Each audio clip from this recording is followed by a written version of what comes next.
Alors, cette fois-ci, on est sur l'action de Microsoft. Et donc, qu'est-ce qu'on va voir sur Microsoft? OK. On passe toujours sur notre graphe et on va reprendre en fait le principe. Le principe, c'est on teste un bord de la bande de Bollinger, on fait le pullback et on break. Donc, c'est ça qu'on cherche d'entrée. Donc, si vous n'avez pas encore assimilé ça, il faut regarder toutes les anciennes vidéos sur et toutes les analyses qu'on a eu à faire sur chaque journée ou groupe de journée. De toute façon, vous allez voir comment on a pu prévoir certains mouvements, ce qui allait arriver, etc. Rien qu'avec ce principe et que cette bande de Bollinger et cette moyenne mobile et le principe de 1, 2, 3. OK? Donc là, comme ce qu'on cherche forcément, c'est ça. Actuellement, la force est aux vendeurs parce qu'on a testé la bonne inférieure. Donc ça veut dire que les vendeurs sur l'action de Microsoft sont en position de force. Et là, les acheteurs vont tenter de leur rendre la vie dure, d'essayer de renverser la tendance. Et s'ils n'y arrivent pas, on aura ce breakout. Et donc là, le marché va tomber encore plus violemment. OK? Donc pour le moment en mensuel, la force est au vendeur. Regardez par exemple, on va voir un peu ce qui s'est passé il y a longtemps. Donc en 2009, la force était au vendeur. Il y a eu le pullback pour valider, mais les vendeurs n'ont pas réussi à valider. Donc ce qui veut dire que les acheteurs, quand ils ont commencé à combattre les vendeurs pour que le pullback se crée, les acheteurs ont fini par gagner. Donc les prix sont allés tester alors la bonne supérieure. Et quand les prix ont testé cette bonne supérieure, qu'est-ce qui est passé? Les vendeurs à ce niveau, parce que les prix ont testé la bonne supérieure, donc les acheteurs ont réussi à ramener les prix sur la bonne supérieure. Donc ça veut dire que la tendance serait du niveau de l'achat.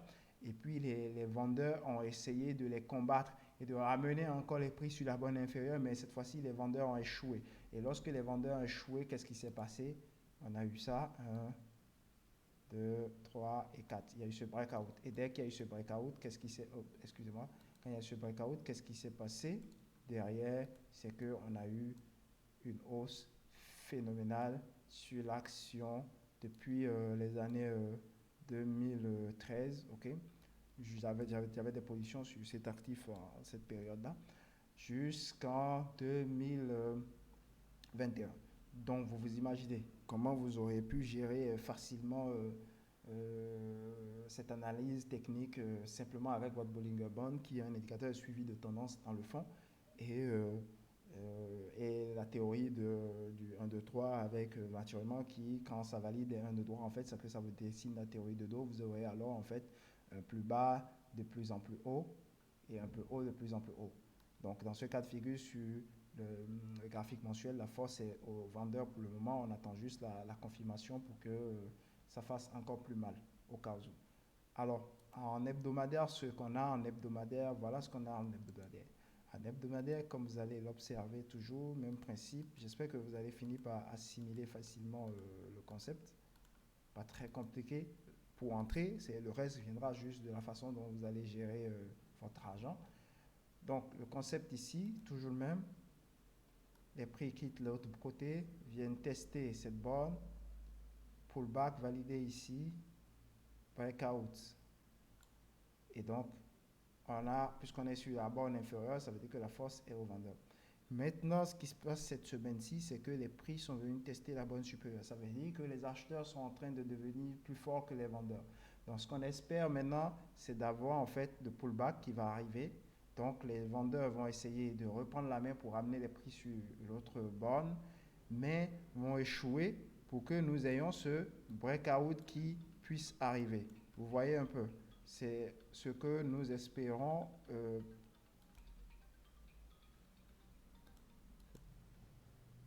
Alors, excusez-moi, j'avais juste un petit appel. Donc, alors, je continue. Donc, je disais qu'il y aura ce test, pullback et validation. La force étant du côté des acheteurs, on espère aller plus haut que ça. Alors, passons maintenant au graphique journalier. OK? Et nous allons voir ce qu'on a comme perspective sur le graphique journalier. En journalier, qu'est-ce qu'on a? On a les prix qui sont venus tester. En fait, viennent juste de tester la borne supérieure sur l'action de Microsoft. Donc, on est là. Le test a eu lieu il y a 2 jours. Donc là, maintenant, on va espérer le pullback avant d'avoir le breakout et de pouvoir fixer notre objectif. Donc, pour l'instant, sur l'action de Microsoft, si on résume bien, en mensuel, la force est au vendeur. Donc, il se peut que ça continue à la baisse. Tant que les prix ne vont pas revenir sur la borne supérieure, il n'y a pas de position à prendre en mensuel, à espérer en mensuel. Ce sera la force au vendeur, ou ça va arranger pendant longtemps. En weekly, donc hebdomadaire, la force vient de passer dans la main des acheteurs. Mais on espère que les vendeurs vont essayer de renvoyer les prix un peu plus bas. S'ils échouent, les acheteurs prendront définitivement le contrôle et puis nous allons avoir une forte accélération à la hausse. Donc, au niveau hebdomadaire, la force elle vient de passer dans la main des acheteurs. Au niveau journalier, la force est également dans la main des acheteurs. La force est passée dans leurs mains. On espère que les vendeurs vont essayer de résister un peu en journalier, ce qui va nous créer, nous, notre pullback. Après, on aura le breakout lorsque les acheteurs reprendront le contrôle totalement. Et puis, on aura notre accélération. Donc, sur l'action de Microsoft, en résumé, voilà ce qui se passe. Merci. On passe à l'action suivante.